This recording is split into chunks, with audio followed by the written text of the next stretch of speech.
የአባወራ ዩቲዩብ ቻናልን በአዲስ መልክ ከጀመርኩበት ጊዜ ከጥቂት ወራት ወዲህ በሁለት ወራት ውስጥ 100 ቪዲዮ ለቃለሁ ብዬ ግብ አስቀምጬ ነበረ።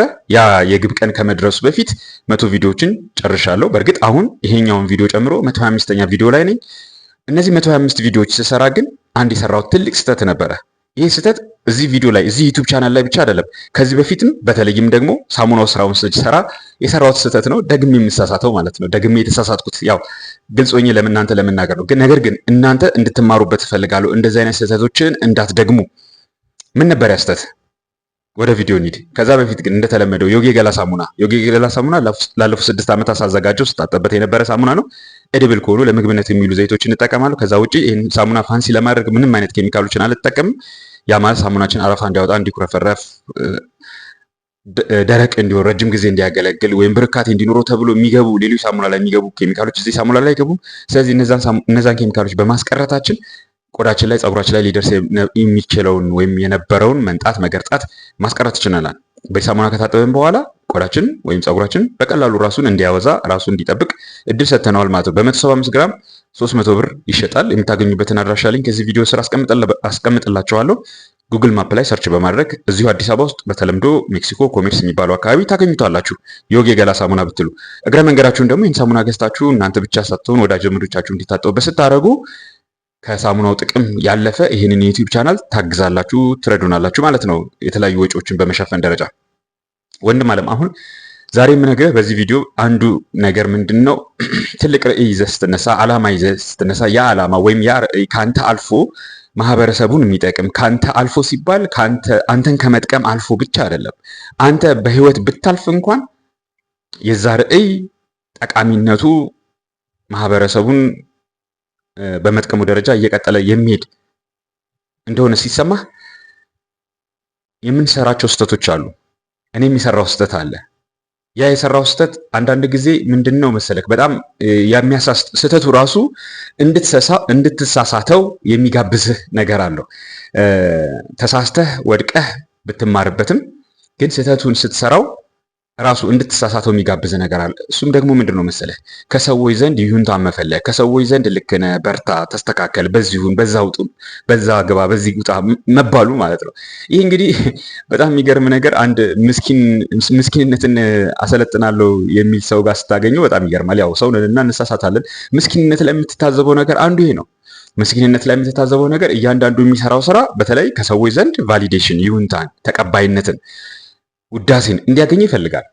በቃ እነዛን ነገሮች ካላገኘ ያ ነገር ትክክል አይደለም ማለት ነው ብሎ ነው የሚያስበው። ያው ይሄ እንግዲህ እንደዚህ ያደግንበት መንገድ ከኛ ጋር በጣም ከመተሳሰሩ የተነሳ ማህበረሰባችን እንደዚህ አድርጎ ከማሳደጉ የተነሳ ኢቭን ዶ ትክክል እንዳልሆነ ብናቀውም ተመልሰን እዛው ስህተት ላይ እንወድቃለን። እና ያው እኔም የተሳሳትኩት ስህተት ነው ብዬ ነው የማስበው። ይህን ቪዲዮ በመስራት ብቻ ሳይሆን ይህን ሳሙና በመስራት ሁለቱም ስራዎች ላይ የሳሙናው ስራም ላይ የቪዲዮም ስራም ላይ የተሳሳትኩት አንድ አይነት ነገር ግን ትልቅ የሆነ ስህተት ልንገርክ። እሱ ምንድነው? ሰዎች ይህንን ሳሙና እንዲቀበሉኝ መፈለግ፣ ይህንን ቪዲዮ እንዲቀበሉኝ መፈለግ፣ ይህንን ቪዲዮ እንዲቀበሉኝ ይህን ሳሙናም እንዲቀበሉኝ ስል ታዲያ ማጋር ሄዳለሁ። መጀመሪያ የምንፈጥረው ስህተት ያው ሌሎች ይሰሩታል ብዬ ነው፣ ወይም አንተም ልትሰራው ትችላለህ። አስቀድመህ ተጠንቀቅበት ብዬ ልነግርህ ፈልጌ ነው። የምንሰራው ስህተት ገና ለገና እኛን የተቀበሉ ከኛ ጋር አብሮ የሚኖሩ ከኛ ጋር የተወዳጁ ወዳጆች ገና ለገና ወዳጅነታችን አለ ብለን ከዛ ወዳጅነት በዚህ ዓላማችን ላይ ማትረፍ እንፈልጋለን፣ ወይም ደግሞ ይህንን ዓላማ በመጥቀሙ ደረጃ ያ ወዳጅነታችን እንዲጠቅመን እንፈልጋለን። ስለዚህ ለእነዚህ ሰዎች እንነግራቸዋለን፣ ለእነዚህ ወዳጆች እንነግራቸው። እነዚህ ሰዎች በተለያየ ምክንያት ተወዳጁን እንጂ አሁን በወቅቱ የያዝነውን ዓላማ ወይም ግብ ወይም ራዕይ ቪዥን አይጋሩም። ያንን ተጋርተው አይደለም የመጡት፣ ቀድሞ በነበረን ነገር ነው የመጡት እነዚህ ሰዎች። ስለዚህ ዛሬ ተነስተህ ይህንን ለማድረግ እፈልጋለሁ፣ ይህን ለማድረግ እሞክራለሁ፣ ይህን ነገር ደግሞ ለማድረግ ይሄ ያስፈልገኛል፣ ይህን እፈጽማለሁ፣ በዚህ እወጣለሁ፣ በዚህ እገባለሁ ብለህ የምታስበውን ነገር እነሱ ለመቀበል ፈቃደኛ አይሆኑ። ይሄ እንግዲህ እንዳልኩ በሳሙናው በዚህ የአባወራ ስራ ማለት የዩቲዩብ ቻናሉን፣ ቴሌግራም ቻናሉንም፣ ፌስቡክ ቻናሉን በአጠቃላይ ከአባወራ ጋር የተገናኙ ሪሰርቾችንም በምሰራበት ጊዜ ነው። ግን በጣም ጎልቶ ያየሁትና በደንብ ደግሞ በተጨባጭ ማስረጃዎችም እያጠናው እየተዋደኝ የመጣው ከዚህ ከዩቲዩብ ስራው ጋር በተያያዘ ነው። የዩቲዩብ ስራው ላይ ምን የሚሉት ነገር አለ? አሁን በፊት ከኔ ቀድመው የሄዱ የኛ ሀገሮችን ሳይሆን አገር ውስጥ ያለ ዩቲዩበር እኔ ያልከታተልም ይቅርታ አድርግልኝና ውጭ ያሉትን የዩቲዩብ ስራ ላይ የተሰማሩት ሰዎች ማለት ዩቲዩብ ኮንቴንት ፕሮዲውስ ማድረግ እንዴት እንደሚቻል የሚያስተምሩ የሚያሰለጥኑ ሰዎች ማለት ነው። እነሱ እንደሚሉት ከሆነ ዩቲዩብ ቻናል አሁን ላይ ስሰማ ማለት ነው ዩቲዩብ ቻናልን ትከፍታለህ፣ ከዛ በኋላ ለጓደኞች አትንገራቸው። እነዛ ሰዎች ወዳጆች የሆኑት በተለያየ ህይወት መስክ ነው። ይሄ አሁን በዩቲዩብ ልሰራ ያሰብከውን አስበውበት ወደውት ከነሱ ዓላማ ጋር አሰናስለውት የሚጋሩ የሚካፈሉ አይደለም ካልሆኑም ማለት ነው። አብዛኞቹ እንደዛ አይሆኑምና ነው። ይሄ ያንተ ህልም ያንተ ርዕይ ከሆነ ጀስት ዝም ብለሃቸው አካውንቱን ክፈት፣ የዩቲዩብ አካውንቱን ክፈት። ከዛ በኋላ ጀስት ስታርት ፕሮዲዩሲንግ ያ መስራት የፈለከውን ነገር ለምሳሌ በፊኒሺንግ ሙያ ላይ ሊሆን ይችላል፣ ወይም ደግሞ በወጥ ቤት ሙያ ሊሆን ይችላል፣ ወይም በልብስ ዲዛይን ሙያ ላይ ሊሆን ይችላል፣ ወይም የእንጨት ስራ ላይ ሊሆን ይችላል። በዛ ዙሪያ ላይ ልትሰራ የፈለከውን የዩቲዩብ ፕሮዳክሽን ዝም ብለህ ስራ። ከዛ እዛ ውስጥ የሚያስፈልጉትን መቀመጥ ያለባቸውን ነገሮች አስቀምጥና ሌሎች ሰዎች እግረ መንገዳቸውን ይጠቀሙበታል። ዩቲዩብ አልጎሪዝሙ ያንን አንተ የጠቀስካቸውን ኪወርዶች ቁልፍ የሆኑ ቃላት እየተጠቀመ ያንን ይፈልጉታል ብሎ ለሚያስባቸው ኮንሱመሮች ተጠቃሚዎች ያቀርባል ማለት ነው። ከዚህ የተነሳ ታዲያ የዩቲዩብ አልጎሪዝሙ በቀላሉ አንተንና አንተ ኮንቴንት ፕሮዲውስ በምታደርገውና የአንተን ኮንቴንት በሚፈልጉት ዘንድ ጥሩ አደላዳይ ይሆናል ማለት ነው፣ አመቻች ይሆናል ማለት ነው። ስለዚህ የአንተን ኮንቴንት ለነዛ ሰዎች ይሰጣቸዋል። የአንተን ኮንቴንት ለሚፈልጉት ከሱ መጠቀም ለሚፈልጉት ብቻ አይደለም፣ ገንዘብ ከፍለው እባክህ ይህንን ሐሳብህን ይህን ጉዳይህን አሰልጥነን አሳየን ለሚሉትም ያቀርብልሃል ነው የሚለው። እንግዲህ በተደጋጋሚ ያደረኩት ጥናት ማለት ነው። እና ምንድነው ታዲያ ዩቲዩብ ቻናል 125 ቪዲዮዎችን ስለቅ በዚህ በዩቲዩብ ቻናል አንዱ ተሳሳትኩኝ ብዬ የማስበው ሰዎች ይህንን ቪዲዮ አይተው ይጠቀሙበታል ብዬ እኔ በግሌ በቴሌግራም በፌስቡክ ምናምን ሼር ማድረጌ ማለት ነው።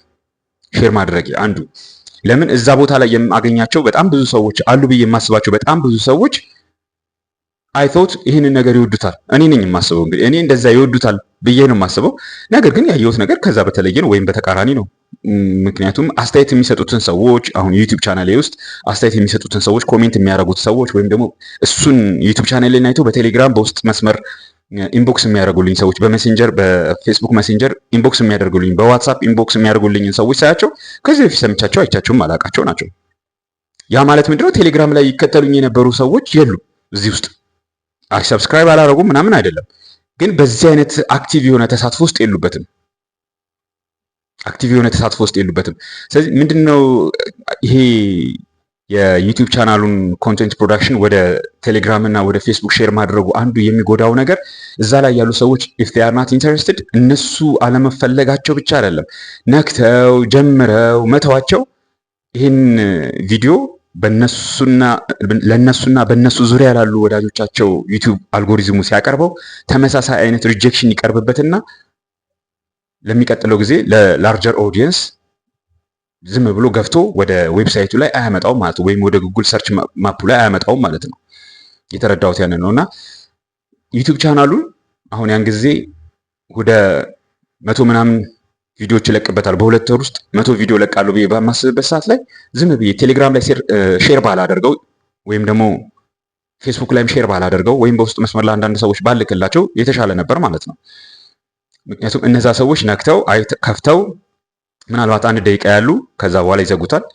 ይሄ ዩቲዩብ ቻናል ለነዚህ ሰዎች ብቻ ሳይሆን ለነዚህ ሰዎች ጓደኞችም according to their preference ሊቀርብላቸው ይችላል። ስለዚህ እነሱም ተመሳሳይ እንደነዚህ ሰዎች ናቸውና ዝንባሌያቸው ተመሳሳይ አይነት ሪጀክሽን ያሳያሉ። በዚህ ጊዜ ዩቲዩብ ቻናሉ ወይም አልጎሪዝሙ ይሄ ቪዲዮ ተፈላጊነት ባይኖረው ነው የሚል ኮንክሉዥን ላይ ይደርሳል ማለት ነው። ስለዚህ ያ የማስበው እዚህ ቦታ ተደራሽነት ቢኖረው እዛ ቦታ ተደራሽነት ቢኖረው የምለው ነገር እንዲጎተት ምክንያት ይሆነዋል። ስለዚህ ምን ማድረግ ነበረብኝ ታዲያ? መጀመሪያ ለቴሌግራምም ለፌስቡክም ሼር አለማድረግ ወይም ደግሞ ማድረግ አልነበረብኝም ማለት ነው። ሳሙናውንም እንደዛው ነው። በነገራችን ተመሳሳይ ነገሮች ናቸው። አሁን ቁጭ ብዬ አናላይዝ አደረገው ነገሮችን ሳሙናው ላይም ተመሳሳይ ጉዳት ነው የገጠመኝ። ለምን ይህን ሳሙና እንዲታወቅ በሚል ለብዙ ወዳጆቻችን በዙሪያችን ለነበሩት ምናምን ሰዎች አካፍለናል። ነገር ግን ብዙዎች አሁንም ስጀምር ጀምሮ የነበሩ ብዙዎች ልጆች ይህን ሳሙና አይገዙኝም። ወዳጆቼ ጓደኞቼ የምላቸው ወይም ደግሞ ያቁኛል የምላቸው ሰዎች ይህን ሳሙና አይገዙኝም። የማይገዙኝ የሚገዙበት አቅም ስለሌላቸው አይደለም። አሁን ለምሳሌ 300 ብር ስለሆነና የሆነ እንቶን የሚባል ሳሙና ሜክሲኮ አካባቢ ሳሙና በ50 ብር ሲባል የሚገዙ ሆኖ አይደለም።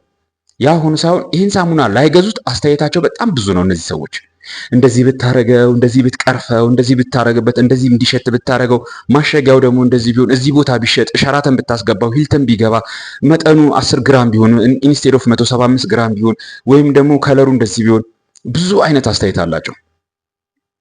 እኔት ግን ሳሙናውን እየገዙ ነው? አይገዙትም። ሌላ ሰው እንዲገዛ ይመክራሉ? አይመክሩም። ነገር ግን እነዚህ ሰዎች ሳሙናውን እንዲወዱልኝ ብዙ ደክሜያለሁ። እንደዛ ነው አይደል የምናደርገው?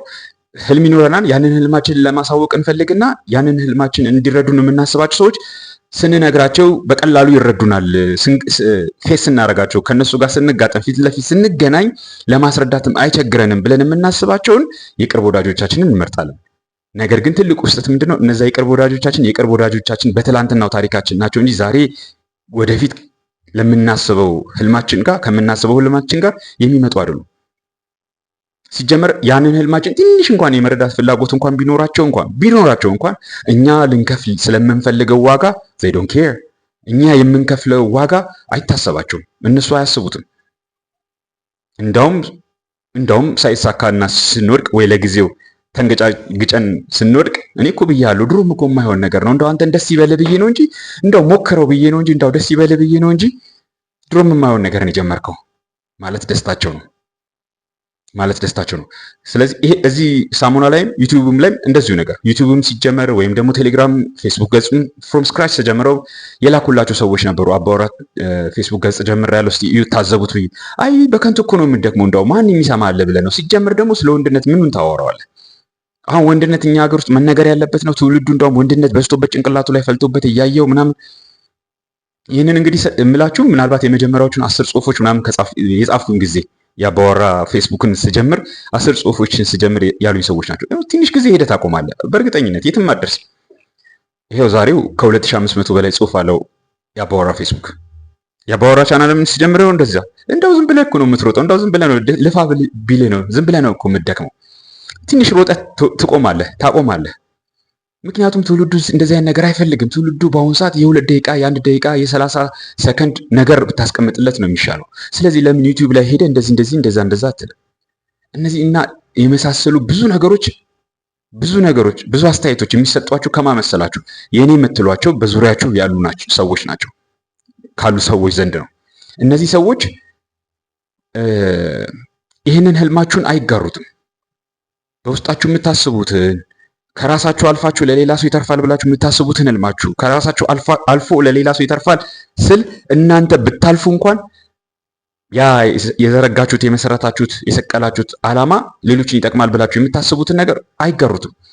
እናም ካልተጋሩት ለምን አይጋሩትም ብላችሁ አታስጨነቃችሁም፣ መብታቸው ነው። በእርግጥ ስላልተጋሩ አንከሳቸውም። ግን በተለይ ለነሱ ፎርዋርድ ማድረጋችን ይህንን ዓላማችን እነሱ ፊት እነሱ ጠረጴዛ ላይ ማቅረባችን ግን አለማደግ ብቻ ሳይሆን ጭራሽ ይጎትተናል፣ ጭራሽ ይገልብናል። ህልማችንን ርዕያችንን የሚገልብን ነው የሚሆነው።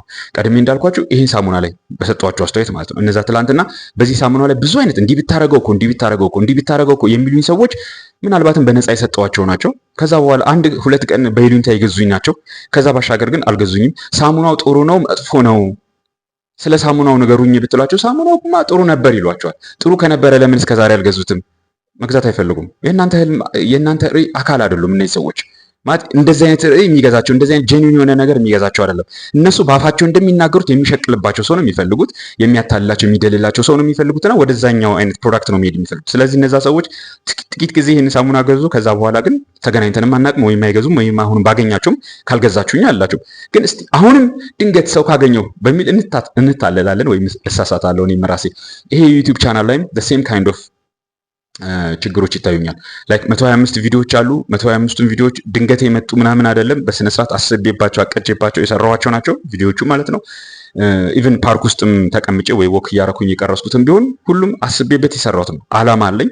እነዛ አላማዎች ደግሞ ወይም ደግሞ ያ አላማ ደግሞ በተለይ በአሁኑ ሰዓት በትውልዱ ዘንድ ከትውልዱም ወንዱን በተለይም ደግሞ ከወንዱም ኦርቶዶክሳዊውን ወንድ አልጫ ለማድረግ በራሱ በኦርቶዶክሳዊ ነን በሚሉ ሊቃን ነገር ግን በካቶሊካውያን ብችሎች ከዛ ፍርፋሪ በሚጣልላቸው የሚሰራውን የማለጭ ስራ ለመቀልበስ የተዘጋጀ ነው ይሄ ዩቲዩብ ቻናል። አሁንም ቢሆን የማንንም ልመና፣ የማንንም ሰብስክሪፕሽን፣ የማንንም ልምምጥ፣ የማንንም አጭብጫቢነት አይፈልግም። ሰብስክራይብ እንድታደርገኝ ላይክ ሼር እንድታደርገኝ ፈልጌ አልመጣሁም። ሰብስክራይብ እና ላይክ ሼር የሚያደርጉ እነማን እንደሆኑ ራሳቸው ያውቃሉ፣ ያደርጉታል። እነሱ ልመና አያስፈልጋቸውም። ይህንን ቻናል ግን የጎዳብኝ ብዬ ነው የማስበው። ወደፊትም የእናንተን ቻናል ይጎዳባቸዋል። ጎዳብኝ ብዬ ያን ያክል ገና አላስብም። አሁን ለምን ገና ፖስት ማድረግ ከጀመርኩኝ 2 ወሬ ነው። ግን ይጎዳብኛል ወይም ደግሞ የሚል ጥርጣሬ የሚያሳድርብኝ ምንድን ነው መሰላችሁ? እነዛ የማይመለከታቸው ይህንን ዓላማ ሼር የማያደርጉ ይሄ ነገር የማይገዛቸው የማይጨንቃቸው የማይገዳቸው ሰዎችን እስቲ ዩቲዩብ ቻናሌን እዩልኝ ብዬ ለእነሱ ፎርዋርድ ማድረጌ ነው። ስለዚህ ትላንትና ተሳሳትኩኝ። ካሁን በኋላ ግን የዩቲዩብ ቻናሌ ለማንም ፎርዋርድ አላደርግም። ቴሌግራም ገጽም ፌስቡክ ገጽም ላይ ሼር አላደርግም። ይመለከተኛል ያለ ሰው ያየዋል። ይህንን የእናንተን ኢጎ የአድማጩን ኢጎ ለማሳካት ወይም ደግሞ የራሴንም ኢጎ የታዋቂነት ገለመኔ ለማሳካት የምሰራው ስላልሆነ ርዕይ ኖሮኝ ስለምሰራ ያን ርዕይ ለማሳካት ታዲያ ይህንን ርዕይ ይጋራሉ ወይም ደግሞ ይሄ ዓላማችን ነው ሲሉ ይመጣሉ ብዬ ለማስባቸው ሰዎች ዝም ብዬ እሰራዋለሁ። እነዛን ሰዎች አልጎሪዝሙ ፈልጎ ያገኛቸዋል። እነዛን ሰዎች ሲያገኛቸው እነሱን የመሰለ ሰው ይሄን ቪዲዮ ይፈልገዋል ሲሉ ሼር ያደርጉታል። እነሱ በራሳቸው በውስጥ መስመር የሚሆን በፈለጉት ፕላትፎርም ሼር ያደርጉታል። በተረፈ ግን ትልቁ ህልምን ከሚገድሉ ነገሮች አንዱ አሁን የተረዳው ትልቅ ዓላማ ይዛችሁ ያንን ትልቅ ዓላማ በትልቁ ከሚጎትቱት ወደኋላ ከሚጎትቱት ምናልባትም ከሚገድሉት ነገሮች አንዱ ብዬ የማስበው ነገር ምንድነው መሰላችሁ? ዙሪያችን ወዳጆች አሉን፣ ጓደኞች አሉን፣ ዘመዶች አሉን ብላችሁ ይህንን ዓላማችሁን ለነዛ ሰዎች መስጠት ወይም እነሱ ጠረጴዛ ላይ እነሱ ፊት ለፊት ማስቀመጥ ትልቅ ስህተት ነው። መጀመሪያ በዚህ ዓላማ ዋጋ ለመክፈል ወደዚህ ዓላማ ለመጓዝ ፈቃደኛ ከሆኑ ብቻ ልትሰጧቸው ትችላላችሁ። እሱንም ደግሞ ራሳቸው መጥተው ሲጠይቁ አትርሱት። እሱንም ደግሞ ራሳቸው መጥተው ሲጠይቁ በምንም አይነት መልኩ ለምናችሁ ተለማምጣችሁ መሆን የለበትም። አንዳንድ ሰዎች ይገርሙኛል። ይህን ያክል ጊዜ ይህን አሁን 5ኛ ዙር ጨርሰን 6ኛ ዙር ስልጠና እየሰጠን ነው። ሲያቁኝ ረጅም ጊዜያቸው ነው። አሁንም የሆነ ቦታ ሻይ ቡና ተገባብዘን አሁንም ስለ ስልጠናው እንዳወራቸው ይፈልጋሉ። እንዴ ለምን መጥተው አይሰለጥኑ? የገንዘብ ችግር የለባቸውም፣ አይኖዴም። የጊዜም ችግር የለባቸውም፣ አይኖዴም። ስለዚህ እንደዚህ አይነት ሰዎች ጋር ስትደርሱ ለእንደዚህ አይነት ሰዎች ዩቲዩብ ቻናላችሁ ሲደርስ፣ ሐሳባችሁ፣ ዓላማችሁ፣ ርዕያችሁ ሲደርስ እዛው እነሱ ጋር ከስሞ ይቀራል፣ ወደ ሌላ ቦታ አይሄድም። እነሱ ጋር ከስሞ ሲቀር ታዲያ ዩቲዩብ አልጎሪዝሙን ያሳስቱታል። ይሄ ነገር ባይጠቅም ነው ወደሚለው ደረጃ ይደርሳል ዩቲዩብ አልጎሪዝሙና ያንን ነገር ከመግፋት ይዘናጋል ማለት ነው። ወደ ፐብሊክ አት ላርጅ ማለት ነው ከመግፋት ይዘናጋል። ስለዚህ ዩቲዩብ ቻናል የምትጀምሩ አይ ኖ አንዳንድ ሰዎች አናግራችሁኛል። እኔ በዚህ በተከታታይ ፍጥነት በአጭር ጊዜ ውስጥ ይህንን ሁሉ ቪዲዮ ስሰራ ያለኝን ኢነርጂ የኮንቴንት ዝግጅት ምናምን እንደዚህ ፈልጋችሁ የጠየቃችሁኝ ሰዎች አላችሁ። ለእናንተ የምነግራችሁ ነገር ምንድን ነው መሰላችሁ? መስራት ትፈልጋላችሁ አይደል? የዩቲዩብ ቻናል ስለምንድን ነው የሚሰራው? ስለምንድን ነው ኢምፓክት መፍጠር የፈለጋችሁ? በምን ዙሪያ ነው ኢምፓክት መፍጠር የፈለጋችሁት? ያንን ነገር በደንብ ተዘጋጁበትና የተወሰኑ ኮንቴንቶች አዘጋጁን አስቀድማችሁ ዩቲዩብ ላይ የምታወጧቸው ወይም ደግሞ ያን ያክል ባልዘጋጅባችሁም የኮንቴንት ችግር የለብኝም ካላችሁ እንደኔም ተዘጋጁበትና ለዩቲዩቡ አስፈላጊ የምትሏቸውን ቁልፍ የሆኑ ቃላት ዩቲዩብ አልጎሪዝም ውስጥ አስቀምጡለት፣ ወይም ደግሞ ቻናላችሁ ውስጥ እነዛ ዲስክሪፕሽን ገለመን የሚባሉት ጉዳዮች ውስጥ አስቀምጡለት። ከዛ ያ የዩቲዩብ አልጎሪዝም ትንሽ ጊዜ ይፈልጋል፣ ላይክ ወራቶች ሊፈልግ ይችላል። እነዛን ወራቶች ጠብቆ ወደሚፈለገው ኦዲየንስ ያደርሰዋል። ያንን ነገር ያንን ኪወርድ ሰርች ኢንጂኑ ላይ የሚያስቀምጡ ሰዎች ይፈልጉታል ብሎ ያስቀምጣል። ለነሱ ብቻ ሳይሆን ለነሱ ወዳጆች፣ ለነሱ ጓደኞች እያደረገ ማዳረስ ይችላል። በምንም አይነት መልኩ ግን የእናታችሁ ልጅ ለምን አይሆንም? አቅፋችኋት የምትተኟት ሚስት ለምን አትሆንም? ወይም ደግሞ 20 ዓመት 30 ዓመት የገነባችሁት ጓደኞቻችሁ ለምን አይሆኑም? ህልም ካላችሁ ያንን ህልማችሁን ይደግፉኛል ገና ለገና ጓደኞቻችን ስለሆኑ ብላችሁ አትስጧቸው፣ ፊታቸው አታቀርቡላቸው። ልክ እንደዚህ እንደ ሳሙናውም እንደነገርኳችሁ እንደ ዩቲዩብ ቻናሉ ይህን ሳሙና መግዛት የሚችሉ መጠቀም የሚችሉ በጣም ብዙ የማውቃቸው ልጆች አሉ። መጀመሪያ ሲጀምር ጀምሮ የሚያውቁ እኔት ግን አሁንም የማይገዙኝ ለምን? ይህን አይነት አስተያየት የሚያበዙ አስተያየቱ ምንም ከሳሙናው ፐርፐዝ ጋር የማይገናኝ ግን ህልሙን ስለማይጋሩ ጥቅሙን መጋራት ስለማይፈልጉ እነዛ ሰዎች አብሮን አይኖር። እነሱ አለመጠቀማቸው ብቻ ሳይሆን ሌላውም ሰው እንዳይጠቀም እንቅፋት ይሆናሉ ማለት ነው። እነዛ ሰዎች በዩቲዩብ ቻናሉ ጋር ስንመጣ ዩቲዩብ ቻናሉን ሰብስክራይብ አድርገው 1 ደቂቃ የማትሞላ ሰዓት አይተው ወዲያው ሲዘጉት አልጎሪዝሙ የሚረዳው ነገር ምንድነው? ይሄ ዩቲዩብ ቻናል አይጠቅምም ወደሚለው ነገር ይወስደዋል ማለት ነው። ስለዚህ ወደ ብዙ ሰዎች ዘንድ ከመበተን ይልቅ ዩቲዩብ ቻናላችሁን ለጊዜው ማቆየቱን ይመርጣል። በ125 ቪዲዮ እንግዲህ ተማርኩኝ ብዬ የማስበው ነገር ይሄ ነው። ወንድም አለም አንተ ስትጀምር ይህን ግንዛቤ ውስጥ አድርገህ ጀምር። ጀስት መስራት የምትፈልጋቸውን ነገሮች ስራ። ማስቀመጥ ያለብህን እነዛን ለዩቲዩብ ኦፕቲማይዜሽን የሚጠቅሙ አንዳንድ ነገሮችን አስቀምጥበት። ከዛ በኋላ ለማንም ሳትነገር ዩቲዩብ ላይ ብቻ ዝም ብለህ ፖስት አድርግ። ለማንም አትንገር። ለማንም ጓደኛዬ ነው፣ ወንድሜ ነው፣ እህቴ ነው፣ እናቴ ነች፣ አባቴ ነች፣ ሚስቴ ነች፣ የስራ ባልደረባዬ ነው፣ አትንገራቸው። ብትነግራቸው አስተያየታቸው ብዙ ነው። አንዱን ቪዲዮ ሙሉን አይታችሁታል ብትላቸው ግን አላዩትም። ተምብኔሉን አይተውት ሊሆን ይችላል። ክሊክ አድርገው ቪዲዮን አላዩ፣ ወይም ክሊክ አድርገው ገና 30 ደቂቃ ረን ሲያደርግ ዘግተው ወጥተዋል። ነገር ግን አስተያየታቸው 30 ደቂቃ አይበቃውም። ስለዚህ በተቻለ መጠን ከነዚህ ነገሮች ተቆጠብ። ይሄ እንግዲህ አንጠፍጥፈን ያላስወጣነው ምስኪንነት ነው አንዱ። ያው እኔም ራሴ የተጎዳውበት አሁንም ተጎድቼ የተማርኩበት ነው ብዬ ነው የማስበው። በርታልኝ ወንድም አለም።